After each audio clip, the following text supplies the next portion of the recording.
Boy William. Hey. Wah, apa kabar, bro? Apa kabar? Assalamualaikum, Habib. Mantap. Ih, Apa kabar? Baik. Jadi gue diajakin untuk ikutan UNBW.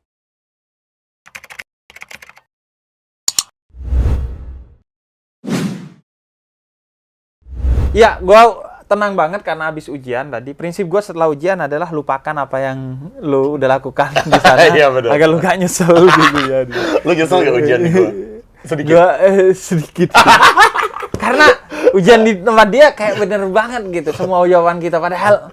Tapi lu pinter loh, Bib. Oh iya. Lu termasuk pinter loh. Termasuk ya. Karena lu udah nguji banyak orang. Iya, pinter. Lu pinter lah. Artis tuh biasanya 1 sampai 10, nilainya 5 lah. Iya, 5. Lu 6 lah. Lu kira 8 gitu. Tapi seru banget, guys. Seru Kalian banget. tahu nggak? Gue tuh suka banget ya sama konten-konten yang religi-religi gitu kan. Jadi gue nyari lu, bener-bener gue nyari dari orang-orang. Jadi gue pengen Dari bikin ini UNBW-nya Iya. Muslim Iya. lawan pendeta Kristen Pendeta. gitu. Maksudnya toleransi agama. you know. Bener. Indonesia kan kita beda-beda kultur kan. Bener. Langsung gue nyari-nyari nomor lu. Akhirnya gue dapet dari Daniel Mananta. Gue seneng banget. Iya, dari Dan lu baik Daniel. banget, bro. Iya, alhamdulillah. Iya. Boy, enak banget lu. Langsung teleponan, santai orangnya, gila. Ini pertama kali gue syuting UNBW. Terus lu nyiapin gue studio. Biasanya gue yang nyiapin studio buat artis ya. Lu yang nyiapin gue studio. Gak man. apa-apa. Mantap. Ngomong apa? Lu dari Daniel ya waktu itu. Daniel Mananta. Dan dia nunjukin WhatsApp-nya. Ternyata Boy bahkan bingung. Gue manggil siapa bro? Kata dia nanya ke Daniel. Daniel juga gitu nanya. Oh, dia gitu? Dia nanya juga. Dia bilang apa? Gue manggilnya apa nih yang enak gitu. Iya. Lu bilang apa? Gue ya manggil apa aja deh. Lu maunya dipanggil apa? Habib Hussein apa Habib Jafar? Jafar tuh sebenarnya nama bokap. Oke. Nama bokap tuh Jafar. Gua enjoy aja dipanggil Jafar karena dia yang ngedidik gua, jadi ya udahlah. Achievement ini gua kasih Tapi orang-orang ke kayak misalkan jemaat Jafar biasanya. Habib Jafar. Habib Jafar semuanya. Habib Jafar. Ah. Dan tapi Boy, gua bilang, Boy manggilnya bro aja. Bro. Langsung. Siap, bro. Tapi tetap aja bro Bib terakhir. Tetap lah, gak enak gua. Ya kan? Tapi itu yang bikin gua Boy, kenapa gua berpakaian santai, bahasa santai, agar orang nggak merasa berjarak gitu dengan gua gitu, agar orang akhirnya bisa ngobrol sama gua dan dapat sesuatu dari gua, dan gua juga dapat dari mereka sih. Nah, ngomong-ngomong, gua ditandem di UNBW itu sama Pendeta Gilbert. Iya. Iya. Tahu Dong Pendeta Gilbert. Tahu Iya, Pendeta iya. Gilbert. Dan ternyata Pendeta Gilbert yang minta ya. Iya. Jadi gua kan waktu itu telepon Pendeta Gilbert. Pak Pendeta, aku mau bikin UNBW nih. Lawannya Ustadz atau apa Muslim gitu. pokoknya. Iya, bagus. Malah tadi aku nanya, Pak Pendeta, siapa ya pendeta lain yang kita bisa lawan? Kenapa nggak yang Muslim aja sekalian? Oh, ya, siapa? iya. Ini aja, Habib Jafar. Iya. Katanya kamu lebih keren, toleransinya tinggi, dan Oke, kamu maksudnya khotbahnya atau apa? Bagus, Kalau bahasa Islam apa? Khotbah ya? Iya, tetap khotbah. Khotbah ya. Khotbahnya tuh enak. Iya, gitu. iya. Dan orangnya kayak damai gitu kan. Makanya ya udah aku kontak langsung. Yaudah. Top. Gila, Top, Pendeta Gilbert. fansnya dari semua kalangan, bro. Alhamdulillah. Serem! Boy, Oi. lu tuh kalau orang nanya, lu siapa sih? Ya, Jadi lu biasanya akan menjawab apa, Boy? gue selalu kalau ditanya gitu, Hmm. gue orang biasa. Orang biasa ya? Iya, gue orang biasa yang kebetulan kerja di dunia ini. Selalu gue jawab gitu. Oke. Lu tau nggak orang kalau minta foto sama gue nih tiba-tiba, Boy William ya, Boy William. Iya. Bukan Mbak, mirip. Mirip aja. Mirip aja. Iya. Suka bercandain doang, Iya, bercandain mereka doang. Tapi kalau ditanya gitu ya jawabnya orang biasa aja. Emang mau Orang jawab biasa. apa? Tapi lu kayak keren aja tuh, Boy ya. Apaan Nggak tahu gua ngelihatnya tuh kayak ya orang yang asik gitu, kayak diajak ngobrol asik gitu. Oh, thank you. Dan pokoknya asik aja gitu. Thank you. Amin. Duduk amin. bersama Boy gitu. Nih, gua kan kerjanya ini, bro, pembawa acara ya. Iya. Jadi sering banget MC kemana-mana. Tugas kita kan harus ketemu banyak orang. Banyak orang. Ya kan? Jadi kita kerjaannya ketemu orang A, B, C, D, E supaya kita bisa kenal personality Iya, orang. iya. Jadi kita sama siapa aja bisa masuk. Iya. Ya kan? Iya. Dan Kalau lu gimana? Lu ketemu orang banyak sering juga kan? iya, gua ketemu orang banyak, dan gua sih selalu mencoba membuka obrolan, Iya, kemudian iya. mencoba relate dengan dia, Iya, dia iya. sukanya apa, gua Iya, ini. iya. Ya mencoba inilah kalau dalam bahasa Islamnya rendah hati lah, Iya. tawadhu lah. Orang kalau nanya siapa Habib Djafar, lu jawabnya apa? Siapa Habib Djafar? Paling gua akan menjawab bahwa gua anak dari ayah gua. Karena orang yang paling berpengaruh dalam hidup gua ayah gua. Jadi sebenarnya bentuk gua nih mayoritas dibentuk oleh ayah gua gitu. Ayah gua yang ngebentuk banget. Ayah jadi, juga nih. Sorry, Ustadz Habib juga. enggak, dia ketua yayasan pendidikan dan dakwah sih. Tapi Oh. dari kecil kayak punya buku banyak. Jadi anaknya udah di-trigger sedemikian rupa. Wah, lu dari kecil udah di-trigger untuk jadi seorang Habib. Iya. Oh, Cita-cita gua di rapor SD yang Iya. nulis ayah gua menjadi Habib gitu. Serius? Iya, menjadi ulama intelektual gitu. Dan terjadi. Alhamdulillah. Amin. Bukan Banget. hanya itu. Beliau selalu bilang kalau nonton TV itu, Ya. ini artis-artis nih orang baik loh sebenarnya. Gue yakin orang baik, kata bokap gue. Makanya, cuman mereka nggak ketemu dengan konten agama yang pas. Makanya suatu hari lo harus datang ke mereka. Samperin. Serius. Dari kecil banget tuh, gue inget banget. Bokap Ini gue. amanat bapak. Iya, Benar-benar amanah. Sampai sekarang tuh, dipakai. iya sampai sekarang kalau gue ngonten sama siapa nih, misalnya ntar nih tayang, Iya. pasti bokap gue komentar, Wah. wah keren tuh, gini. Dan bener kan kata gue, itu semua orang-orang baik aja. Iya. Cuman kadang sebagian tersesat aja gitu. Iya, Artinya iya, iya. tetap orangnya sebenarnya orang baik gitu. Wah. Gue dididik untuk meyakini bahwa semua orang baik. Salam buat bapak ya. Nah, tuh boleh. Manggil Om ya? Om. Om Jafar. Salam kenal Om Jafar. Aku Boy William. Boy William. Iya, mungkin nggak nonton tapi salam kenal Om. Pasti nonton dia. Hmm? Sebagai bentuk apresiasinya pasti nonton tuh. Dia yang Mantap. nonton konten anak-anaknya. Nah, Boy, kalau ngobrolin soal spiritualitas journey, spiritual journey. Iya.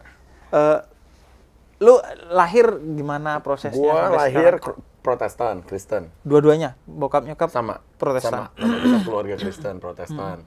Terus dulu gua kan sekolah di luar negeri ya, Bib ya. Di luar negeri kan nggak terlalu Dari gimana. Iya. Dari kecil gua udah diterbangin ke sana. Oke. Kalau di luar negeri kan kita nggak terlalu gimana sama agama ya. Iya. Tahu kan hidup bule. Iya, hidup bule. Hidup bule tuh nggak terlalu agamais banget. Iya. Jadi ya gue sepanjang sekolah di sana gue kayak bule aja gitu, nggak Kayak bule terlalu aja. gimana. Sampai suatu saat Tapi gua- sekolah di sana tuh ada pendidikan agama nggak sih, Boy? enggak, awalnya gue sekolahan biasa nggak ada. Nggak ada. Di sekolah formal tuh nggak ada ya? Nggak ada. Sekolah Terus lu public sekolah school nggak gereja? ada. Terus abis itu gue bandel. Gue gede, gue mulai bandel nih sama teman-teman dan lain sebagainya. Pokoknya mulai hilang arah. Orang Oke. tua stres. Gue Stres. dipindahin ke sekolah private. Nah, sekolah private itu sekolah Kristen. Private itu maksudnya swasta ya kalau di sini? Swasta.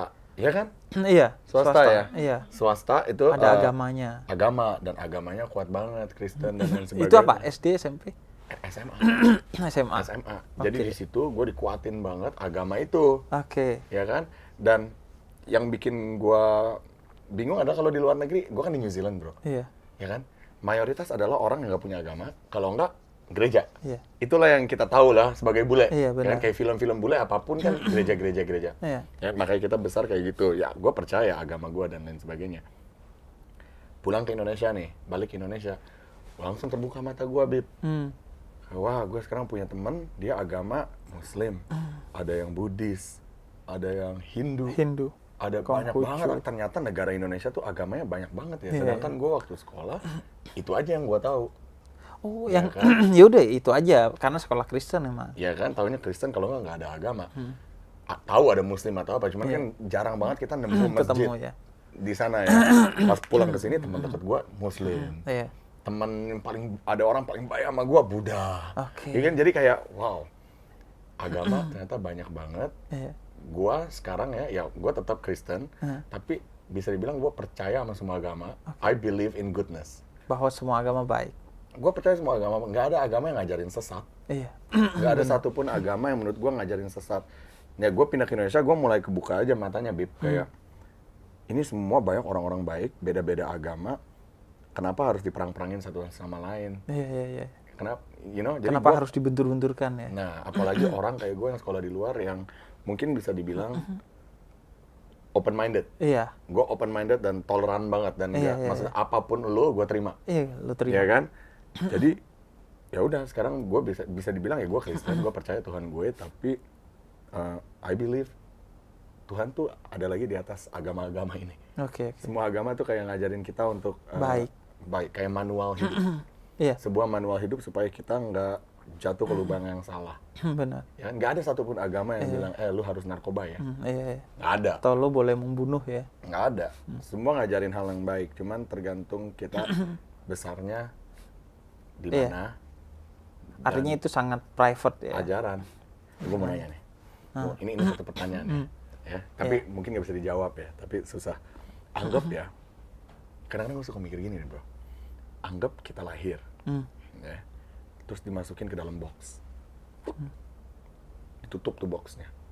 Selama 10 tahun kita dikasih makannya cuman lewat bolongan.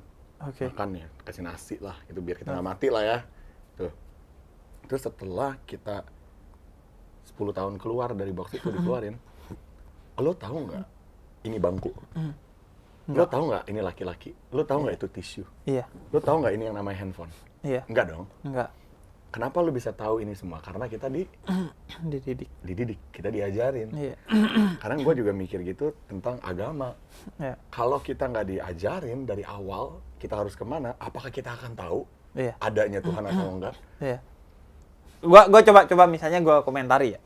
Kalau gua pernah dapat foto tuh di Instagram. Di mana bayi itu lahir gak ada agamanya.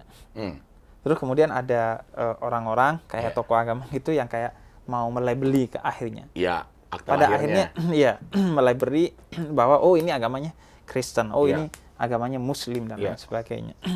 Tapi kalau gua meyakini sebagai seorang Muslim, kita lahir itu sebenarnya sudah mengimani kepada Tuhan. Bahkan gua meyakini bahwa cinta itu diciptakan, tapi benci itu diajarkan.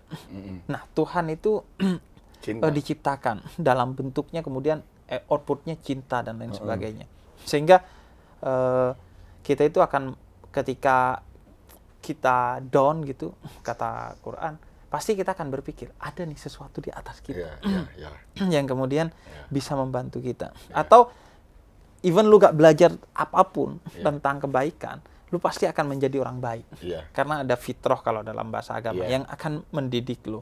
Nah, fungsi agama kemudian memformalkan itu. Makanya kita juga diajari untuk bersyukur kepada sosok Nabi itu menjadi sangat penting, sentral dalam agama kita. Karena Nabi itu yang kemudian mengajarkan detail-detail formalistik agamanya. Tapi kalaupun kita hidup di dalam box, bagi gua ya, tentu ini perbedaan pandangan mungkin, atau Boy nggak setuju, nggak ada masalah gitu. Karena kan renungan lu, pertanyaan lu tuh gue yakin mewakili banyak orang. Buktinya gue gak cuma dapat dari lu, dulu di Instagram gue dapat. Pernah ditanya gitu juga. Iya. Nah, tapi bagi gue jadi ada fitrah, ada hati manusia yang udah dia akan menggiring pada kebaikan. Justru menurut gue kebencian itu yang diajarkan. Karena gue pernah melihat foto bayi kulit hitam dan bayi kulit putih itu berpelukan, ketawa-ketawa, bercanda bareng. Tapi ketika gede, belum tentu nih keduanya akan melakukan bareng. Itu. Bisa jadi ada sentimen warna kulit yang itu diajarkan oleh sebagian orang, yang kemudian membuat mereka nggak bisa melakukan itu. Gitu. Membuat mereka, lu bukan bagian dari gua gitu. Nah gini, untuk anak yang keluar dari box tersebut, anggap nggak ada satu orang pun di sekelilingnya dia, ya, untuk ngajarin ini ada agama Kristen, ini ada agama Muslim, ini ada agama Buddha, dia akan lari kemana? Ini anak nih yang keluar dari box, dia akan doanya ke siapa? Karena nggak ada yang ngajarin dia. Ke siapa? Bener. Kalau iman nggak perlu diajari, karena dia ada dalam dirinya. Tapi ke siapa doanya? Nah, kalau detail-detailnya ke siapa itu kita nggak tahu kan? Kita nggak tahu. Makanya pentingnya para nabi dalam semua agama itu. Gue pernah ngobrol sama Mbak Sujiwo Tejo. Kata dia, dulu gue karena belajar filsafat ateis. Udah gue gak percaya Tuhan, gak percaya agama. Tapi ketika ibu gue meninggal, gue akhirnya kembali kepada agama. Karena filsafat gak ngajari gimana caranya mengurus jenazah yang baik gitu, yang menenangkan kepada kita. Pasti kita kan lagi down dan lain sebagainya. Dan agama ngajarin detail itu gitu. Jadi bener yang lu bilang. Agama itu kayak manual book aja. Gue sering bilang dia sebagai manual book karena kita kan terlempar aja ke dunia. Iya. Kita nggak minta, nggak tahu. Bener. Kita harus ngapain juga nggak tahu. Bener. Maka yang berhak punya visi dalam hidup itu adalah Tuhan kita yang menciptakan kita, bukan kita. Sebagaimana pembuat TV yang tahu TV ini harusnya diapain dan dikasih manual book. Nah, agama itu seperti manual book tadi yang lu bilang gitu. Betul. Nah, Boy, Panjang ya kalau gini ya. Gue demen banget tahu topik ini kan. Topik-topik gini Gue ya. bisa ngobrol gini bisa semalaman gak berhenti-berhenti. Iya. Iya, dan itu menunjukkan artinya lu serius dalam hidup kan. Justru banyak pertanyaan. Iya, orang yang mewarisi agama bagi gue itu baik, tapi yang lebih baik adalah orang yang memilih agamanya gitu dengan berdaulat. Artinya dia serius beragama. Banyak orang yang ya udah gue muslim, gue sholat, gue puasa, gue Kristen, gue ke gereja, tapi dia tidak memilih, tidak menghayati, tidak berdaulat dengan iman dan agamanya gitu. Benar. Apalagi kalau dia dibuat takut bertanya. Iya. Menurut gue sih imannya gak akan boleh genuine. Untuk bertanya. Ya kan boleh untuk bertanya. Kita kan banyak pertanyaan ya manusia ya. Iya. Kenapa bisa begini? Kenapa? Benar. Suka mikir, gue tuh begitu orangnya bro. Kayak, kenapa Tuhan nggak bikin satu agama aja gitu supaya kita nggak ada terpecah belah? Kenapa nggak jadi satu aja kalau tujuannya sama? Gitu. Kadang-kadang suka mikir gitu. Enggak sih menurut gue. Lucu ya. Karena walaupun satu agama kita tetap akan bertengkar. Tetap satu juga. Iya, sesama Kristen, sesama Muslim kan ada aja yang. Iya benar. Karena problemnya di ego kita sih, bukan di agamanya nanti. Iya benar. Nah itu makanya bagi gua keraguan itu seperti bolongan di tangga tuh. Kalau tangga kayu dulu tuh, bolongan itu keraguan. Semakin kita bertanya, semakin kita akan naik tingkat tuh. Makanya jangan disalahkan, jangan dianggap nista, jangan dianggap problem lah orang bertanya, orang merenung gitu, biarin aja. Toh kalau dia tulus, renungan itu pasti akan membawa dia pada cahaya gitu. Karena Tuhan akan bersama orang-orang yang mencari itu kan, yang memberikan effort untuk dia gitu. Keren lo bro. Lo umur berapa? Gue 33. Lu 33? Iya. Gila, mantap bos. Gila. Boy, juga ini Boy, yang gue pengen ngobrolin soal kalau lu dikasih waktu untuk terlahir kembali, lu pengen lahir jadi siapa sih?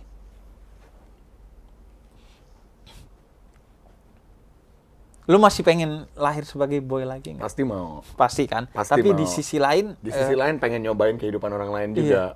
Ya kan? Ya jawaban paling klise adalah gue pengen lahir sebagai diri gue sendiri. Iya, tapi kan udah kelar. Tapi kan udah tahu nih hidup gue kayak gimana ya. Bener. Mungkin kalau seandainya kata gue lahir kayak gue sendiri, mungkin gue akan ngejalanin hidupnya agak berbeda. Ya kan? Lu pengen apa? Atau mungkin, pendeta, atau teknik, atau fisikawan, atau mungkin orang biasa. Nggak tahu apa, mungkin produser di balik layar atau apa, tetap di bidang-bidang ini karena gue demen bikin orang-orang happy. Gue suka bikin orang bahagia, meskipun diri gue sendiri terkadang mungkin enggak. Tapi yang penting orang ketawa, orang terhibur, makanya gue jadi konten kreator, bikin konten supaya orang-orang happy gitu ya. Tapi kalau gue untuk lahir kembali ya bro ya, gue pengen ya coba ngerasain ya, jadi orang, aduh gila banyak banget, mungkin jadi orang yang tinggalnya di pelosok dunia, tribal gitu, yang nggak ketemu sama listrik, yang nggak tahu dunia luas. Gue pengen tahu aja kalau kita ke mereka, kita mungkin nggak bisa survive, ya dong. Kita nggak bisa makan, kita nggak tahu cara mancingnya, nggak tahu. Gue pengen nyobain kayak mereka gitu, cari makan kayak gitu, simple banget hidupnya, tapi mereka hidup panjang, you know, something yang beda banget dari kehidupan kita. Coba lu disuruh ke Antartika, lu mati. Kita mati di sana, bro. Tapi orang itu mungkin bisa hidup lama. Covid aja kita udah sulit survive kan di tengah COVID-19 kemarin. Boy, yang bikin gua kaget apa? Gue juga berpikir begitu. Sama, serius tuh. Sumpah. Oh ya? Lu pengen ke tribal gitu? Iya. Iya kan? Jadi orang awam. Iya. Kemudian merasakan imannya orang yang awam. Iya. Yang dia gak khawatir besok makan apa. Iya. Karena gue baru kemarin ngobrol sama teman gue yang dia lama di daerah Serang sana. Kemudian dia cerita pernah ketemu dengan seorang nelayan. Pak, Bapak punya kecemasan gak sih? Dia nanya. Terus kata Bapak, apa itu kecemasan? Bahkan dia gak tahu artinya. Gak tahu. Wow. Kecemasan. Kata dia, gue bangun pagi, gue sholat, gue minum kopi, ngerokok, gue pergi ke laut, nelayan, pulang gitu aja. Dan nggak pernah khawatir besok. Dan bahagia. Bahagia karena sore dia udah di rumah bersama keluarganya. Itu dia, bro. Orang-orang yang hidup kayak gitu tuh nggak tahu ya. Cuman kelihatannya bahagia karena mereka nggak mikirin kebanyakan hal. Kayak kita yang hidup di kota atau kita yang punya karir seperti ini, banyak banget problem yang masuk gitu. Padahal hidup tuh harusnya simple aja gitu. Gue sering bilang, problem kita adalah karena kita melupakan kebahagiaan ketika kita dapat duit 5.000 dulu. Benar. Dan kita upgrade terus. Sehingga sekarang dapat duit 5 juta pun kita nggak bahagia. Itu problem kita. Benar. Padahal survive aja udah cukup. Iya. Makanya gue pengen banget jalan-jalan. Gue nggak mau keluar negeri ke kota-kota besar. Gue pengen jalan-jalan ke gunung. Ini impian gue banget, ke gunung, camping. Nggak ada apa-apa, nggak ada handphone. Gue paling demen jalan nggak ada handphone. Gue pengen ngerasain normal. Iya. You know? Mancing sendiri. Terus masak sendiri gitu. Aduh. Iya. Gue pengen banget. Cuman kalau di sini gue bingung toiletnya di mana.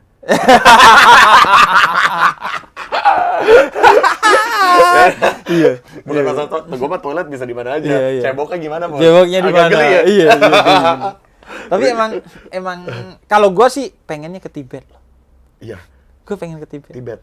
Tibet seru. Setelah gue nonton Dr. Strange, gue jadi pengen ke Tibet.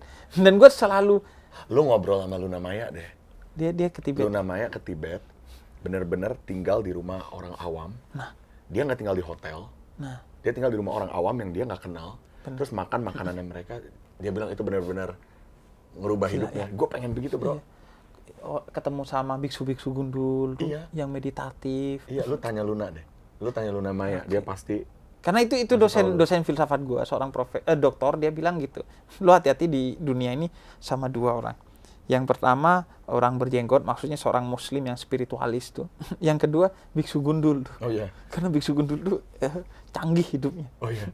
Maksudnya dia bisa punya perspektif beda, bahagia, survive dengan segala keterbatasan. Iya. Gue punya tuh teman biksu Dira, tiap hari jalan kemana-mana, nggak bawa apa-apa, bawa tas doang isinya bajunya kan dia harus baju orange itu doang.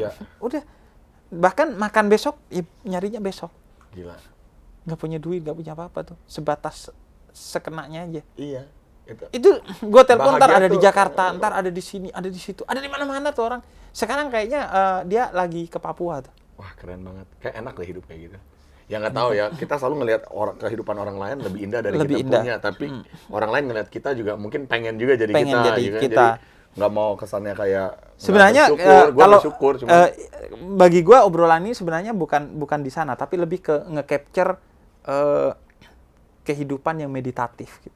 Kehidupan orang yang sifatnya lebih meditatif, gak berisi gitu. Simple banget. Karena kan orang kota tuh kayak kita tuh kan justru menghindari dan mengeluhkan kesepian kan, Boy. Kita sepi dikit, telepon teman, sepi dikit, ke kafe, ke sini, ke sini. Padahal Tuhan itu dalam kesepian itu, kata Bunda Teresa. Ada dalam sepi itu. Makanya kisah para nabi, para rasul itu kisah sepi. Nabi Muhammad di Gua Hira, kemudian Yesus di tiang salib, kemudian Musa di Bukit Tursina, dan lain sebagainya. Dan yang tadi lo bilang, membahagiakan orang lain itu dalam Islam ibadah termulia. Kata Tuhan kepada Musa. Membahagiakan orang lain aja udah. Bahkan puasa tuh tujuannya itu. Biar orang bahagia, kita gak bahagia gak apa-apa. Puasa itu gak ngambil sesuatu yang sebenarnya hak lo. Bahagia hak lo, tapi lo kasih ke orang lain. Iya, karena terlalu banyak hak orang lain yang dicuri oleh orang lain, sehingga agar normal kita harus merelakan hak kita kepada puasa orang tuh lain. Dalam arti makanan dan minuman kita nggak makan, nggak minum. Orang lain. Gitu. That's beautiful. Padahal itu hak kita makan dan minum di siang hari. Wow. Tapi yuk sesekali jangan ambil hak kita. Karena ada orang yang haknya dicerabut oleh orang-orang jahat, yang itu harus ditambal dengan kita memberikan hak kita kepada mereka. Itu yang apa? Wow, that's beautiful. Yang gue ini dari puasa. Wow. Boy, ini kalau ngobrol sama Boy pasti udah gak ada habisnya. Maka gue yang harus menutup. Tapi terakhir nih, Boy ya. Kalau lu punya kesempatan untuk bikin undang-undang yang akan diikuti oleh seluruh orang di dunia ini, apapun negaranya, agamanya, dan lain sebagainya, lu akan bikin satu undang-undang apa? Lu boleh mikir dulu. Semua orang pasti taat sama lu. Satu, undang-undang, aturan.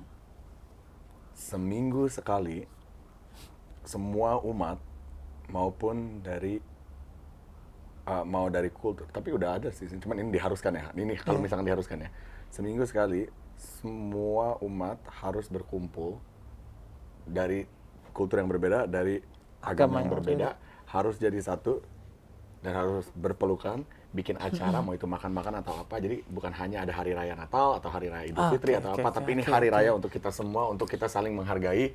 Hey, Muslim, my brother, my Muslim brother, I love you, man. Hey, Christian brother, I love you. Buddhist brother, I love you. Kita menghargai itu semua. Jadi ada satu hari kayak gitu, supaya agama ini nggak memecahkan. Sebenarnya nggak memecahkan, cuman ada orang-orang aja yang berpikir bahwa ini agama. Iya, memecahkan, tapi biar lebih clear aja bahwa hey, agama tuh nggak memecahkan, man. Kayak lo laki, dia perempuan, itu beda tapi kita satu. Lo tau nggak, kita punya pendeta Jack Manoputi di Maluku. Oke. Yang bikin provokasi perdamaian. Iya. Jadi ya udah, orang itu beda agama, beda suku dikumpulin jadi satu dan bersentuhan. Karena dalam sentuhan itu ada rasa. Iya. Karena keren, banyak pertengkaran tanpa persoalan di kalau Indonesia. Kalau salah paham doang. Ada satu undang-undang yang lu bikin buat negara apa? Semua orang akan ngikutin lo. Kalau gua mungkin jangan membenci. Nggak boleh membenci. Tapi itu undang-undang. Iya, nggak boleh ada ujaran kebencian. Iya, maksudnya nggak boleh ada ujaran kebencian. Oh, seumur hidup. Seumur hidup. Iya.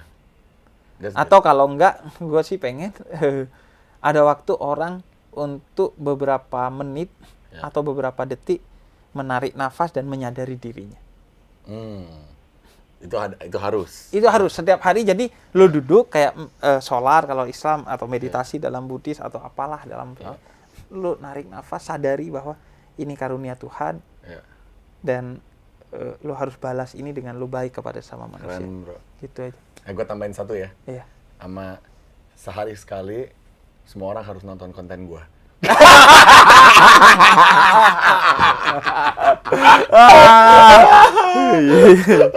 Canda guys. Lu harus nonton UNBW. Sudahkah Anda menonton UNBW hari ini? Iya, thank you, boy. Gue yang thank you banget. Thank you banget. Lu keren banget, bro. Jangan lupa tonton UNBW, gua sama Pendeta Gilbert di tempatnya Boy dan konten-konten Boy lainnya. Keren-keren. Thank you ya, bro. Bye. Bye.